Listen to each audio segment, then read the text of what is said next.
안녕하세요. 앱 인벤터에 대해서 공부해 보도록 하겠습니다. 지금 이 시간에는 앱 인벤터를 소개하고 어떻게 이용하는지 준비하는 과정과 앱 인벤터의 간단한 메뉴들을 살펴보도록 하겠습니다.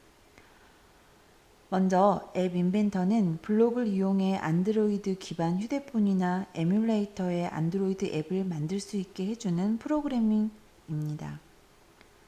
2010년 구글에서 출시를 했고 현재 사용되고 있는 버전은 MIT에서 만들어진 버전을 사용하고 있습니다. 안드로이드 기반 운영체제의 끌어놓기 방식의 블록형 프로그래밍 언어입니다. 앱 인벤터를 이용하기 위해 필요한 것들을 살펴보도록 하겠습니다. 앱 인벤터는 PC에 별도의 프로그램을 설치할 필요가 없이 웹 브라우저를 이용해 곧바로 이용이 가능합니다.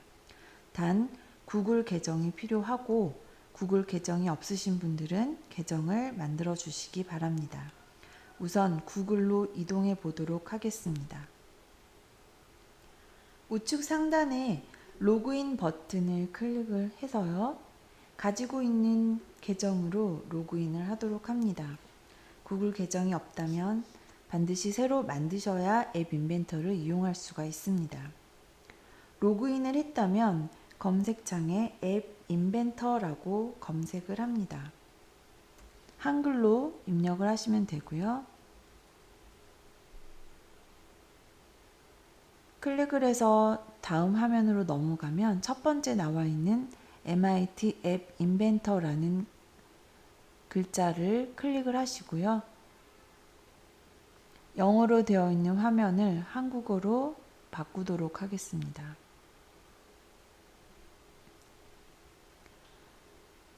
스크롤해서 지금 시작 이 부분 눌러주시면 되고요.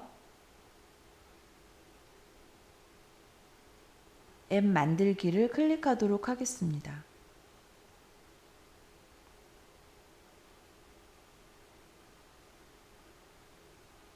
가지고 있는 계정을 다시 한번 확인을 해서 로그인을 하라고 하고요.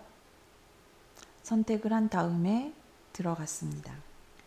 처음 앱 인벤터에 들어가게 되면 이 앱 인벤터 서비스에 대한 약관이 나오는데요. 확인하시고 클릭을 하시면 이런 화면이 뜹니다. 체크박스를 선택하시고 컨티뉴를 클릭해 주세요. 클릭하고 넘어오면 다음과 같은 화면이 뜨는 것을 볼 수가 있습니다. 처음 앱 인벤터를 하는 사람들을 위한 튜토리얼을 제공해 주고 있는데요. 일단 여기서는 클로즈를 선택하도록 하겠습니다. 앱 인벤터 메뉴 우측에 보시면 잉글리시라고 적힌 부분이 있습니다. 이 부분을 클릭해 주세요. 클릭하면 사용 가능한 언어들이 있는 것을 볼 수가 있고요. 이 중에서 한국어를 선택하도록 하겠습니다.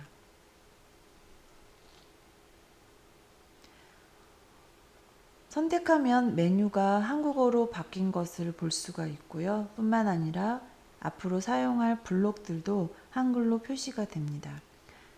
자, 웹에서는 앱 인벤터를 사용할 준비가 완료가 되었습니다.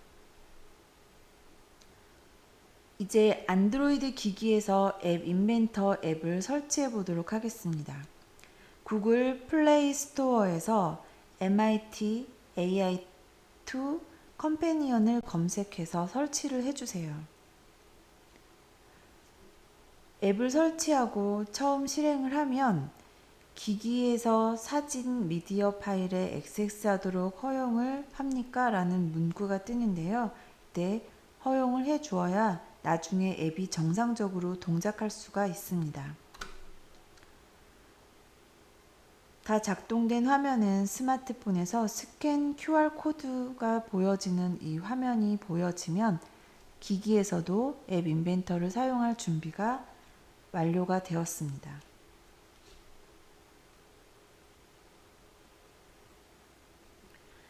앱 인벤터를 살펴보기 위해서 새로운 프로젝트를 만들어 보도록 하겠습니다. 웹 브라우저에서 앱 인벤터 화면으로 돌아와 주세요. 화면 왼쪽 위를 보면 새 프로젝트 시작하기 버튼이 있습니다. 이 버튼을 클릭해 주세요. 클릭하면 다음과 같이 프로젝트 이름을 설정하는 창이 뜹니다. 프로젝트 이름은 오로지 영어로만 쓸 수가 있고 중간에 빈칸을 사용할 수 없습니다. 물론 숫자도 사용 가능합니다. 우리는 테스트라고 입력하고 확인을 누르도록 하겠습니다. 영어는 대문자, 소문자는 가리지 않고요. 테스트라고 하기로 했는데 숫자도 입력해 보도록 하면서 테스트 01이라고 프로젝트 이름을 만들겠습니다. 확인을 클릭하고요.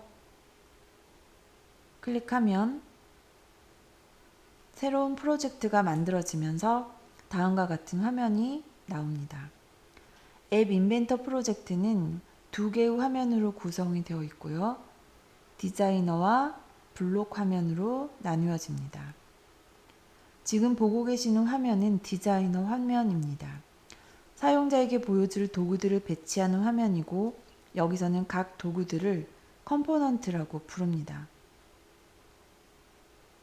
먼저 팔레트가 있는데요. 팔레트는 미술할 때 색을 고르는 도구잖아요.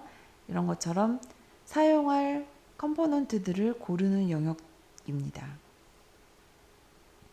뷰어는 실제 스마트폰에서 보여질 화면을 나타냅니다.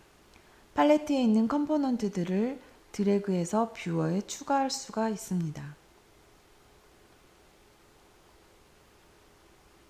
필요한 컴포넌트들을 이렇게 드래그를 해서 가지고 와서 추가를 하게 되면 이제 컴포넌트 영역에서는 뷰어에 추가한 컴포넌트들을 보여주게 되는 곳입니다. 컴포넌트들을 추가하면서 계층별로 표시가 되고요.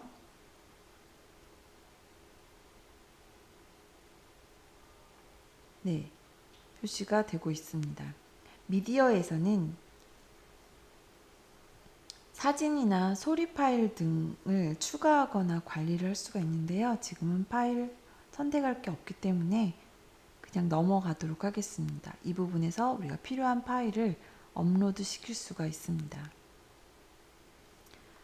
자, 마지막으로 속성은 각 버튼의 크기들이나 이런 컴포넌트들의 속성을 바꿀 수 있는 곳인데요. 먼저 예를 들어 버튼의 속성을 한번 바꿔보도록 할게요. 기본값 배경색을 바꿀 수도 있고요. 글꼴도 굵게 바뀌고 글꼴 크기도 한번 바꿔보겠습니다. 글꼴 서체도 이렇게 바뀔 수가 있고요.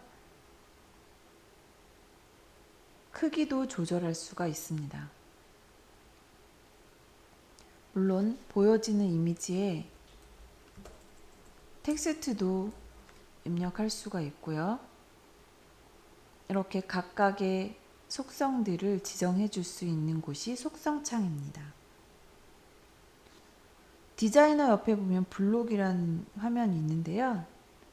클릭해서 들어가 보면 블록은 세 가지 화면으로 나뉘어집니다. 블록, 미디어, 뷰어.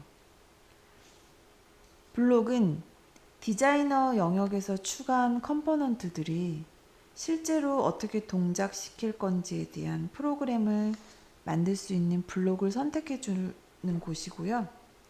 미디어는 사진이나 소리 파일 등을 추가로 관리하는 곳입니다.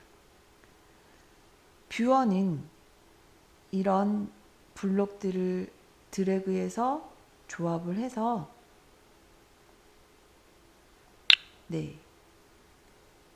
프로그래밍을 할 수 있게 역할을 해주는 것이고요. 블록들을 자유자재로 가지고 왔고 잘못 가지고 오면 드래그를 해서 휴지통 위로 가져다 놓으면 삭제가 됩니다. 이렇게 뷰어에서 프로그래밍이 완료가 되면 다 끝난 거예요. 프로젝트에서 저장할 수도 있고요. 체크 포인트로 해당 부분만 캡처를 할 수가 있는데 앱 인벤터의 가장 좋은 점은 굳이 일부러 저장하지 않더라도 자동으로 저장이 되어 생성되어 있습니다. 그래서 언제 어디서나 그 전에 어디까지 했는지도 확인할 수가 있고요. 이렇게 내 프로젝트를 확인하고 클릭을 하면 저장을 누르지 않았더라도 저장이 되어 있는 것을 확인할 수가 있습니다. 조금 전에 저는 저장을 했지만요. 그 저장하는 과정을 거치지 않더라도 여기까지는 남아있는 걸 확인할 수가 있고요. 삭제하시기를 원할 때는 선택을 해서 삭제를 누르시면 삭제가 됩니다. 여기까지 앱 인벤터를 이용하기 위해 필요한 것들과 앱 인벤터의 화면 구성에 대해서 알아보았습니다. 다음 영상에는 실제로 앱을 만들어 보고 그 만들어진 앱과 기기와 연결해서 어떻게 앱을 동작시킬 수 있는지에 대해서 공부해 보도록 하겠습니다. 오늘 학습한 내용을 연습 문제로 확인해 보도록 하겠습니다. 1번 문제. 앱 인벤터를 이용하기 위해 필요한 것이 아닌 것은 1번 프로그램, 2번 구글 계정, 3번 안드로이드 기기, 4번 인터넷 연결. 정답은 프로그램입니다. 앱 인벤터는 별도의 프로그램이 필요 없이 웹 브라우저를 이용하면 됩니다. 2번 문제. 프로젝트 이름으로 시작할 수 있는 형식을 모두 고르시오. 1번 숫자 1, 2번 한글 태, 3번 소문자 T, 4번 샵, 5번 대문자 T. 정답은 소문자 T와 대문자 T입니다. 앱 인벤터의 프로그램 이름은 알파벳으로 시작해야 됩니다. 3번 문제. 디자이너 화면에서 추가한 컴포넌트가 원하는 대로 동작하도록 프로그램을 만드는 화면은 정답은 블록입니다.